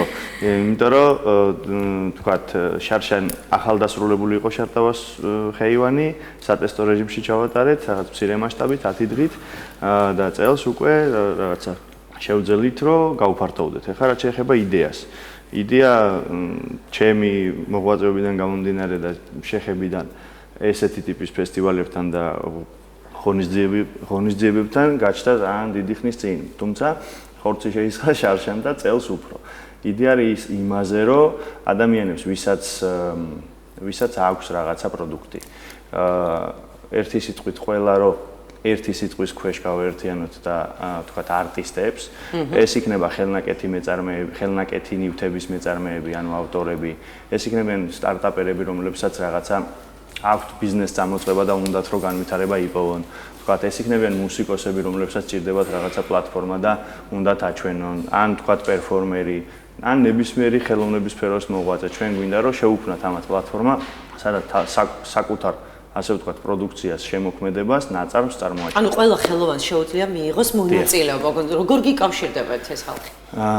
ძირითადად, სოციალური ქსელების მეშვეობით, რა თქმა უნდა, იმიტომ რომ ჩვენ გვაქვს განაცხადები, სპეციალური ფორმების ისი შევსება შეიძლება, ასევე პირადი კონტაქტებით, იმიტომ რომ ძალიან დიდი ხანია ამ სფეროში მოღვაწეობ და ძალიან ბევრ ადამიანს ვიცნობ. მეც ვიცნობენ ალბათ, მინდა რომ ვიცნობდნენ, მოკლედ, ხო და შესაბამისად უფრო სოციალური ქსელით. ან წინა პროფესიები დაგეხმარა იმაში, რომ ამ ფესტივალამდე მოსულიყავი, ხო? ანუ არასდროს გაჩერებულ ხარ, ხო მართლა პირველად არ ხედავს მაყურებელი მილიონჯერ გავხარ. ხო, მაგრამ უნდა აღნიშნო, რომ ზურავი. დილის გადაცემის რეჟისორი. ბევრი მარიცავს რეჟისორია, თეატრალურ უნივერსიტეტში თბილისში ჩვენ ერთად ვსწავლობთ. სარეჟისორო ფაკულტეტზე და რეჟისორის საქმეა ზუსტად აკეთოს ეგ საქმე, რასაც ეხლა აკეთებ. ზუსტად იმან, რომ წლების მუშაობამ სახალხო ღონისძიებების ორგანიზებაში და ანუ გამოაჩინა ბევრი რაღაცეები, ანუ იქ შიგნიდან ხედავ სიტუაციებს, სად ჭირდება ვთქვათ ადამიანებს დახმარება და ამიტომ გაჩნდა ესეთი იდეა, რომ იმ ადამიანებს ყველას ჭირდება საჩვენებელი ადგილი, რომ სადღაც თავი შეიყარონ და აჩვენონ საკუთარი პროდუქცია. იმიტომ რომ ესენი აბსოლუტურად ანუ არასახელმწიფო სექტორში მოღვაწე ადამიანები არიან, საკუთარ თავს თვითონ ირჩენენ და მათთვის მართლა ძალიან მნიშვნელოვანია, რომ განვითარდნენ და ცოტა თუმცა რაღაც კრიტერიუმი მაინც იქნება ზურა, რითიც არჩევთ, აი არის ეს ფაქტორი. რა თქმა უნდა არის კრიტერიუმები, პირველ რიგში არის ის, რომ ადამიანები, ვინც რაღაცას ქმნიან, ხარისხზე არის ლაპარაკი და მინდა ვთქვა, რომ წლიდან წლამდე მაგალითად წლების წინ როცა კულტურის ცენტრში მუშაობდი დავაკეთებდით ხელნაკეთი ნივთების გამოფენას, 10 მეწარმის შეკრებაც კი გვიჭირდა ესეთ გამოფენებზე. თუმცა წლიდან წლამდე იმდენად გაიზარდა ამ სფეროში მოღვაწეობა და იმდენად მრავალფეროვანი, იმდენად ხარისხიან და კარგ პროდუქციას აწარმოებენ, რომ მოხვალ თქვენ თვითონ გაგიკვირდებათ, იმდენად დიდია ასპარეზი. ეხლა კრიტერიუმებს რაც შეეხება, აუცილებლად უნდა გქონდეთ რაღაცა დონის ხარისხი, რომ თქვათ პროდუქცია აჩვენონ ჩვენთან, ხო? ეს მეწარმეებს რაც შეეხება. აუცილებლად უნდა გქონდეთ რაღაცა რაოდენობა, იმიტომ რომ გარე გამოფენა გაყიდვაზე ძალიან ბევრი ხალხი მოძრაობს და ეს ყველაფერი ძალიან შეიძლება ერთ დღეში უბრალოდ ძალიან და ხო, შეიძლება მეორე დღეს დარჩეს წარიელი და კი ბატონო. ნუ რაღაც პროფესიონალიზმის მოთხოვნები არის. რაც შეეხება მუსიკოსებს, ჩვენ ასევე გვაქვს ღია სცენა, ანუ არტისტებს, რომლებსაც ვაძლევთ საშუალებას, რომ თქვათ თუ არ აქვს გამოცდილება, თქვათ რაღაცის შესრულების, თუ უნდა რომ თქვათ ფესტივალში მიიღოს მონაწილეობა, ჩვენთან შეუძლია მოვიდნენ, აქაც რა თქმა უნდა რაღაცა თამასა არსებობს, ხო, საკურიოზო სიტუაციები რო არ შეიქმნას შესაბამისად, თუმცა ღია ფორმაა, ვისაც აქვს სურვილი, ყველა გვიგზავნის თავის დემო ვერსიას, თავის განაცხადს ისტორიას და ამის მიხედვით მე ხდება შერჩევა ვინ დაუკრავს ჩვენთან. ან ვინ იმღერებს, ან თქვა DJ იქნება ეს თუ სხვათა შორის კვირას თოჯინების თეატრი გვეყოლება. ემხრაზე ბავშვებისთვისაც წინა კვირასაც ყავდა. მოკლედ ვცდილობთ რომ ყველა ხელოვნების სფეროს რაღაცა კიდე ერთი მნიშვნელოვანი რაღაც უნდა აღვნიშნოთ პრინციპში კითხვის სახეც არ შეიძლება რომ მივცეთ ყველა ასაკისთვის არის რაღაცა იქ კი აქტივობა ბავშვებითაც რომ მიხვიდე ბავშვები შეიძლება უყურონ თოჯინების სპექტაკლს შეიძლება მუსიკას მოусვინონ ამ დროს შეუძლება იქ რაღაცები დაათვალიერონ ნუ ბავშვებიც რა თქმა უნდა და საკმაოდ დიდი სივრცეა იმისთვის ახლა მე ვიყავი ორჯერ და დიდი სივრცეა იმისთვის რომ უსაფრთხო გარემოში ბავშვებიც და დიდებიც დატყდნენ ბოლო ურთიერთობითაც ხო ხდება ფესტივალზე ხდება აზრთა მიმოსვლა ადამიანების კოლაბორაცია და ერთ-ერთი მთავარი მომენტი კიდე ის იყო რომ ეს ადგილი ავირჩიეთ ბათუმში ბათუმელები და ქალაქის სტუმრები შეჩვეულები ვართ რომ ევროპის მოედანზე ხდება ან ანბანის კოშკთან ხდება ხოლმე ღონისძიებები ძირითადად და ესეთ ლამაზი ხეივანი რო გაჩნდა, ეგეც იყო ერთ-ერთი მანიშნებელი, რომ კიდევ ერთი დასვენების და კულტურის კერა გაჩენილი იყო ქალაქში, სადაც ღია სივრცეში ადამიანებს შეიძლება დაისვენონ, რაღაცეებიც დაათვალიერონ, ლამაზი ნივთებიც შეიძინონ, კარგ მუსიკას მოусმინონ, რაღაცა გემრიელი საკვებიც მიირთვან, ბავშვებიც გაასეირნონ და ესე მშვიდ გარემოში გაატარონ დრო. სულა, გარდა ბათუმელი მეწარმეებისა, ანუ აქვთ თუ არა უფლება, მაგალითად, აი თბილისის და სხვადასხვა კუთხეებიდან მიიღონ მონაწილეობა. თუ ურზაოთ. რა თქმა უნდა, არა მარტო ანუ საქართველოს მასშტაბით, თუ არიან მსურველები მაგალითად ჩვენი ქვეყნის სტუმრები, სხვა ქვეყნიდან, თუ აკმაყოფილებენ პირობითად რაღაც იმ კრიტერიუმებს, რაზეც ცოტა ადრე ვისაუბრეთ, რა თქმა უნდა, ყველა შეუძლია რომ ჩვენთან მიიღოს მონაწილეობა. ესე იგი აკრძალვები არ არის ამ კუთხით. ყავს მეწარმეები თბილისიდანაც, ყავს მეწარმეები ქუთაისიდანაც, ფოთიდანაც, ზუგდიდიდანაც და რა ვიცი. ასევე ძალიან მნიშვნელოვანია, უკვე მეორე წელია ტარდება ძალიან დიდი გამოცდილება დაგიგროვდათ, რითი იქნება გაუმჯობესებული წელს ეს ფესტივალი, რაც აი ამ წლის განმავლობაში უფრო გააქტიურეთ და ხარისხში აიყვანეთ. ნახეთ, წინა წელს იყო მხოლოდ გამოფენა გაყიდვის ნაწილში ეს ფესტივალი. წელს გაუმჯობესდა იმით, რომ დაგვემატა მუსიკა, დაგვემატა შემსრულებლები, გვაქვს რაღაცა სიურპრიზები, ყველაფერს რა წინასწარ ვერ ვიტყვი, თუმცა მაგალითად აი გამოუცნობი სიურპრიზები გვაქვს ხოლმე, რომელსაც ჩვენ თვითონაც არ ველოდებით. იმის გამო რომ ღია სცენა გვაქვს, მაგალითად გუშინ breakdance ჯგუფი შემოგვიერთდა, რომელმაც იქვე გაშალეს თავისთვის პატარა მოედანი და ძალიან კარგი წარმოდგენა გამართეს. აი ესეთი რაღაცეები ხშირად ხდება ჩვენთან. განაცხადი შემოტანილი არ ქონდა. არა, განაცხადი შემოტანილი არ ქონდა. ექსპრომტად მოხდა ყველაფერი. ნამდვილად კი ბატონო და ესეთი პატარ-პატარა მარგალიტები შეიძლება ხშირად ნახოთ ჩვენთან. და ეს ყველაფერი ზაფხულის ბოლომდე იქნება. ეს არ არის 1 და 2 დღე ნამდვილად. თვითონ ხალხის აი გამოხმაურება, იმიტომ რომ ძალიან ბევრი ტურისტია მან ზუსტად ჩარტავაზე, როგორია უკავშირი საინტერესო? და ხვდები თუ არა თავის ენაზე რო გეუბნებიან? ბევრი ეროვნების ადამიანი მოძრაობს, ბევრი ქვეყნიდან ჩამოსული, რა თქმა უნდა. უკავშირი არის, იმიტომ რომ ერთი რო სივრცე ძალიან ლამაზია, მაგრამ ამ ლამაზ სივრცეში კიდე სხვა რაღაცეები რო ხდებათ, თავიდან უკვირთ. იმიტომ რომ უცხოელები ჩვენ საინფორმაციო სივრცეებთან ისეთი წუდომით არ არიან ენის ბარიერის გამო ალბათ. თუმცა როცა ადგილზე ხედავენ, ძალიან მოწონთ, უხარიათ, მე რჩებიან და აგრძელებენ იქ დასვენებას.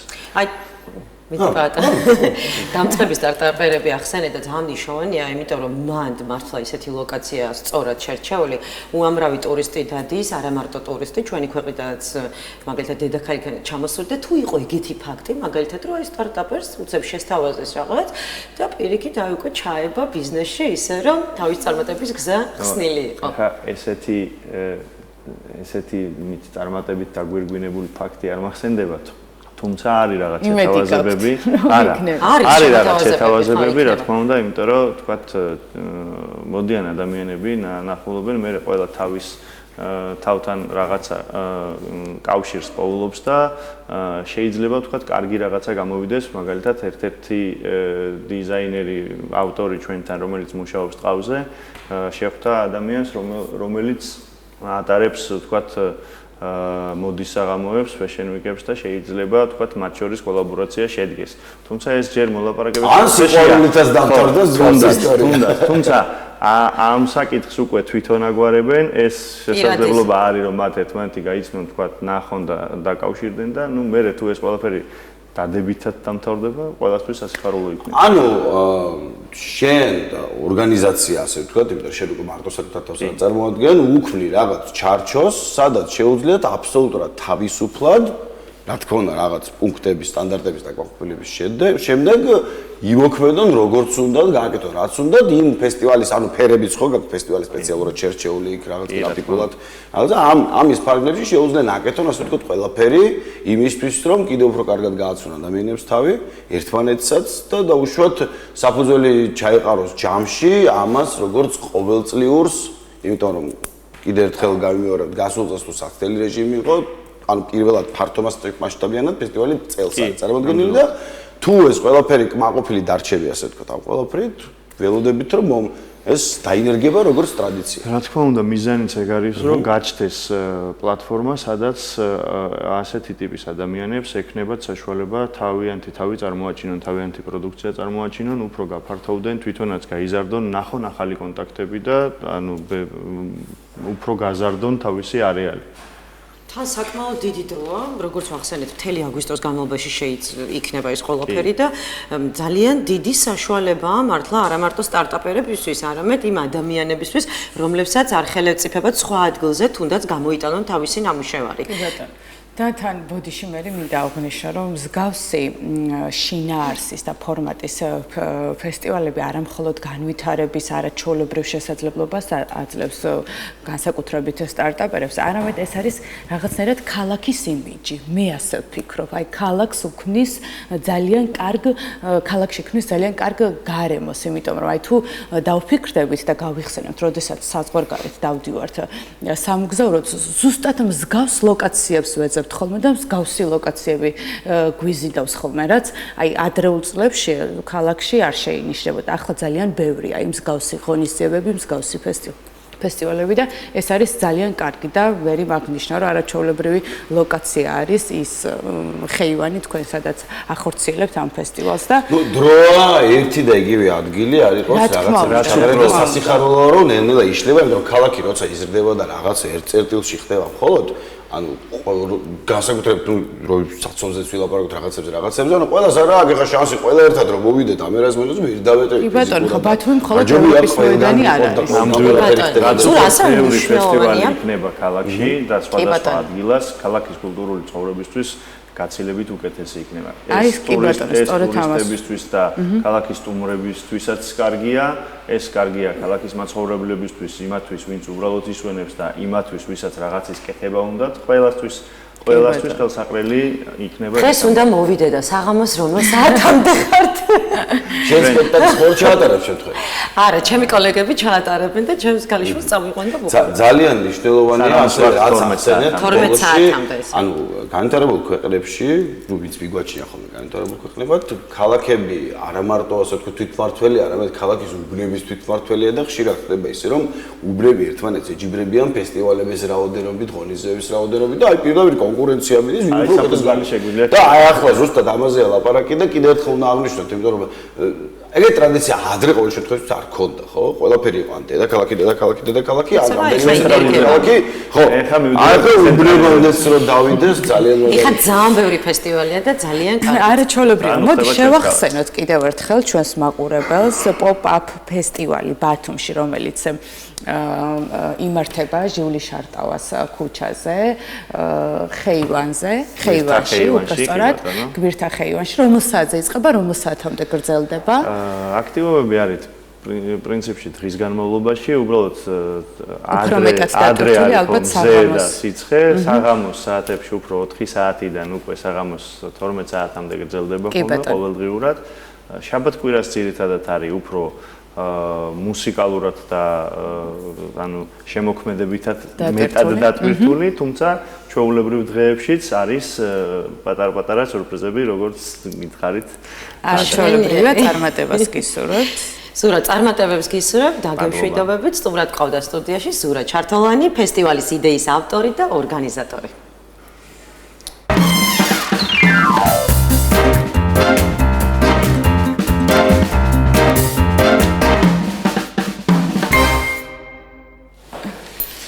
ესე იგი, ძალიან კარგი ამბები გვაქვს ბათუმში მთელი ზაფხულის განმავლობაში, სადაც მოგვინდება მთავარია დრო გქონდეს თავარია დრო გქონდეს მართალია. თავარია დრო გქონდეს, მაგრამ მსგავსი ღონისძიებებისთვის დრო აუცილებლად უნდა გამონახოს ადამიანმა, განსაკუთრებით როცა საღამოს საათები არის დატვირთული, არაჩვეულებრივი განტვირთვა რთული დღის გრაფიკისგან, ხო?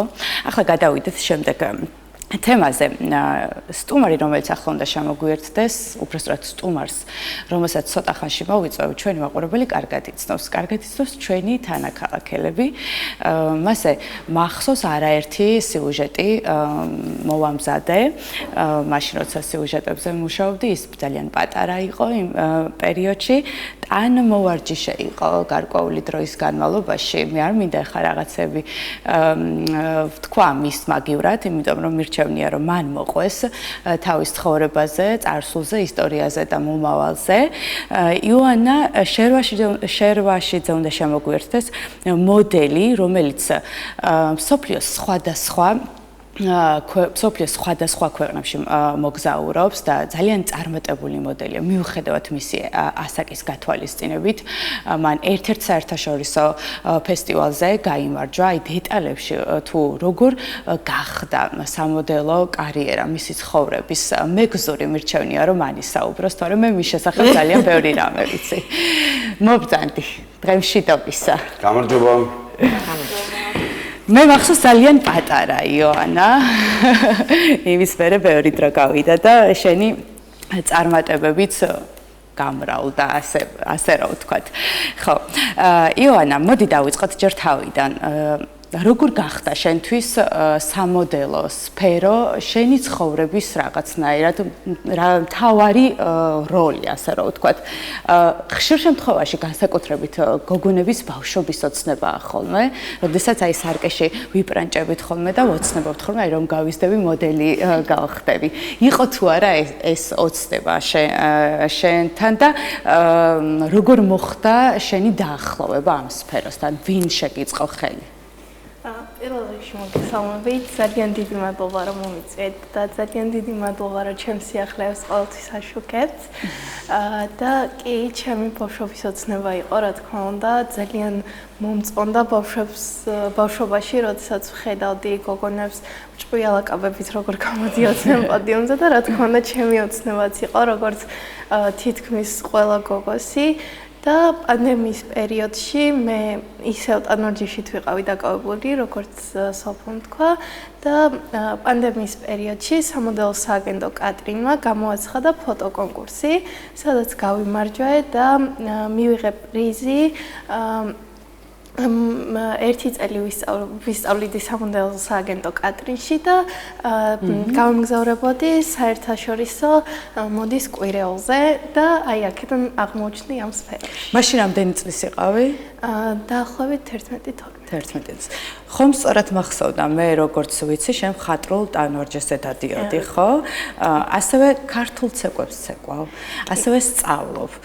სამოდელო კარიერას რა თქმა უნდა დაუბრუნდებით, მე უბრალოდ მინდა რომ აუღნიშნო აუცილებლად რომ გარდა სამოდელო სფეროსა შენ კიდევ ბევრი წარმატება გაქვს.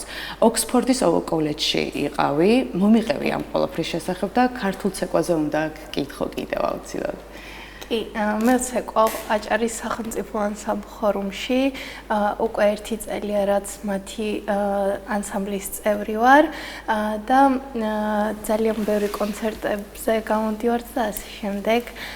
ძალიან ბედნიერი ვარ, რომ მაქვს შესაძლებლობა რომ ვასახელებ აჭარას და ვცეკვავ იქ და ასევე შარშან ვიყავი ოქსფორდის კოლეჯში და იქ ავიღე უმაღლესი ქულები და ასევე შარშან წინ ვიყავი ბრიუსელში და საფრანგეთში ევროპული სასწავლებელ კურსზე და იქაც ძალიან ბევრი წარმატება სამოდელოს აგენტოს კუთხით, როდესაც გაემგზავრე იქ, მე ვიცი, ერთ-ერთი პოსტი შეხვდა დედის, რომ აი იონაო, წერსა რომ აი აქ ერთი მსახიობი, მეორე მსახიობი, მესამე მსახიობი, დედა ყველა მიღიმისო.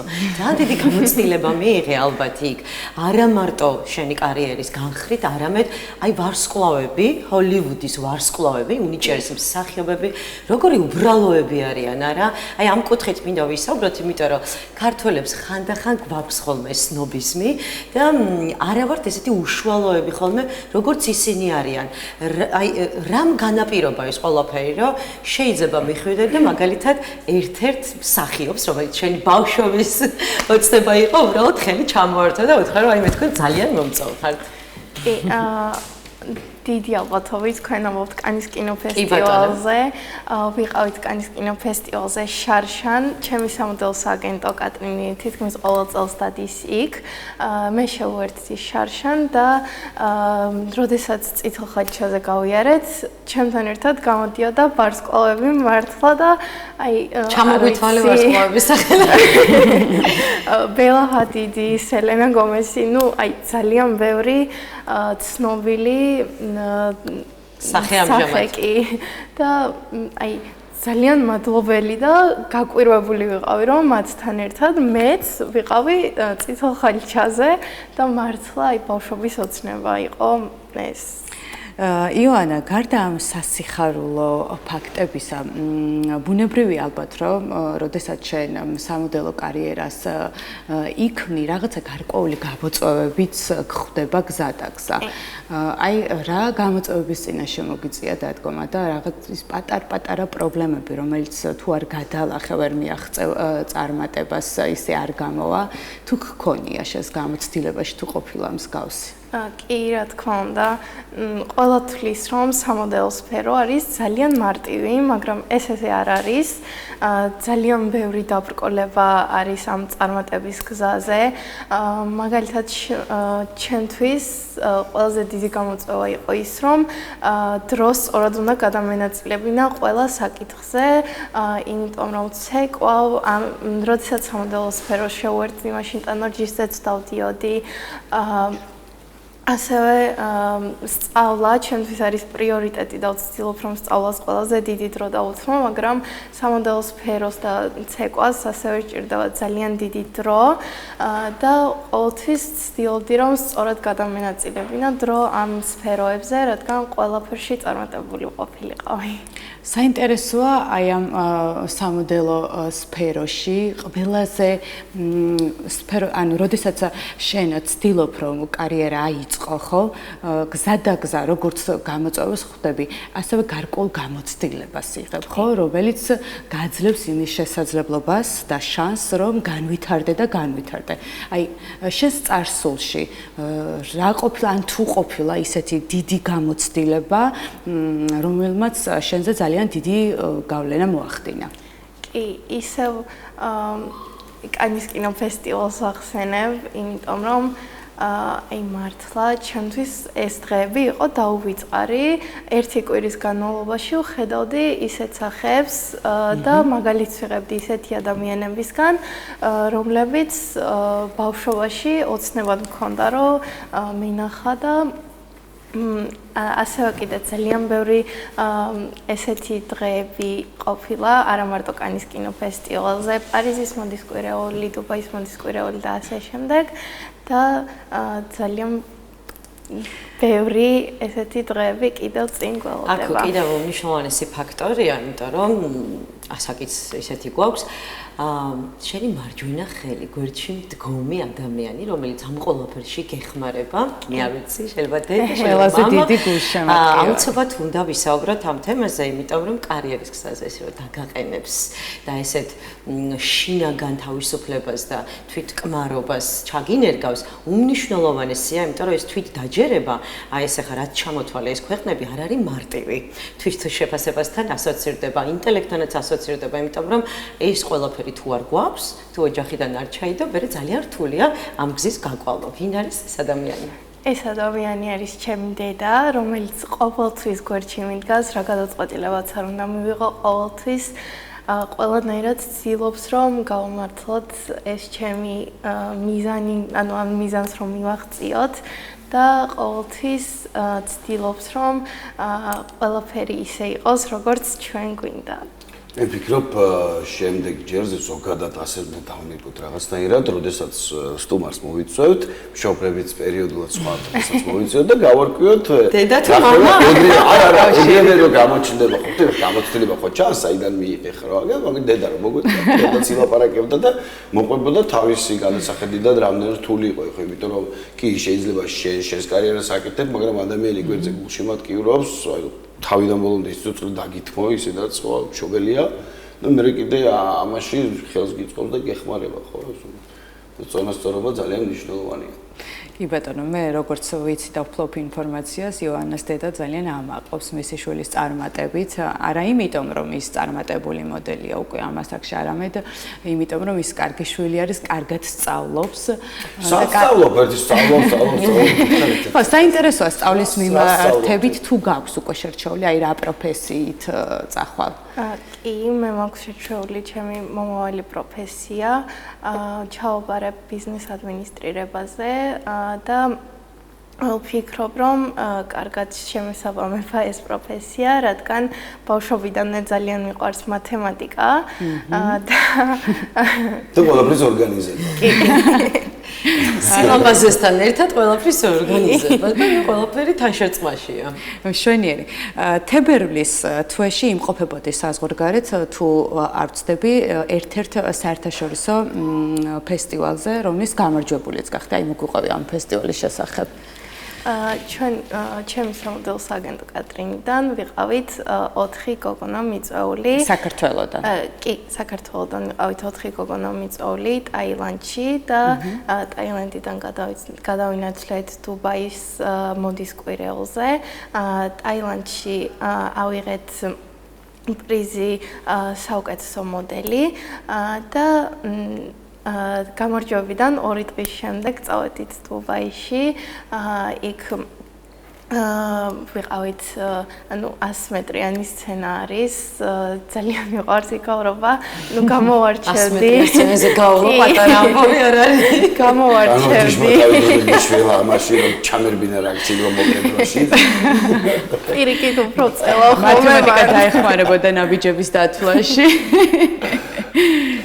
მშვენიერი, კარგი, შენი სამომავლო გეგმა გაგვაცანი და როგორ წარმოგიდგენია შენი თავი მომავალში? ბავშვობიდან მინდა რომ ვისწავლო საზღვარგარეთ. ერთ-ერთი ჩემი საოცნებო ადგილი, სადაც მინდა რომ ვისწავლო, არის ამერიკა ან ბრიტანეთი. ბრიტანეთში ვიყავი შარშან, ძალიან მომეწონა ოქსფორდის კოლეჯში და ამერიკის დროა, ხო?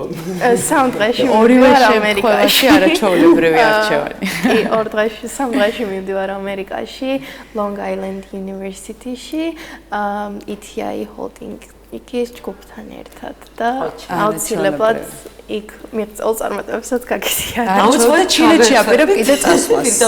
კი, ჩინეთში ვაპირებ წასვლას ისევ სამოდელოს მხრივ. მივიღე ერთთვიანი მოწვევა.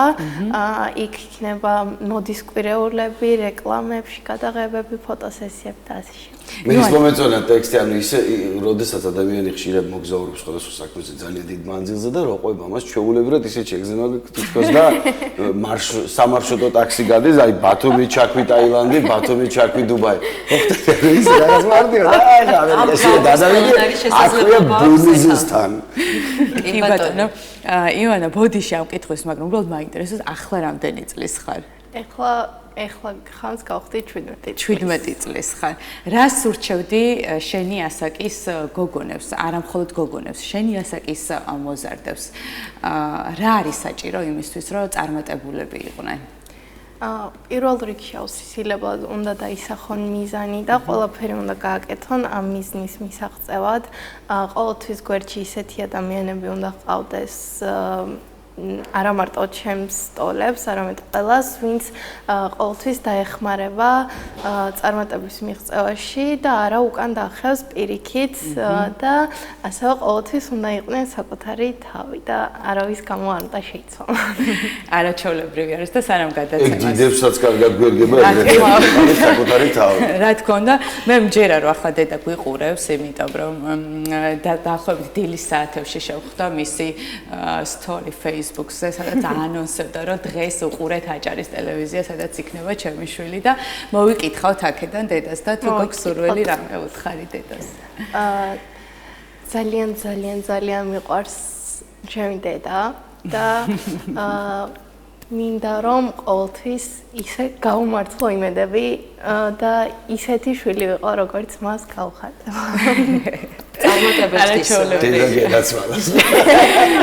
ჩვენც მოვიკითხავთ აქედან იონას დედას და ამით ჩვენ ვასრულებთ გადაცემას. მადლობა რომ იყავით ჩვენთან ერთად საათნახევრის განმავლობაში.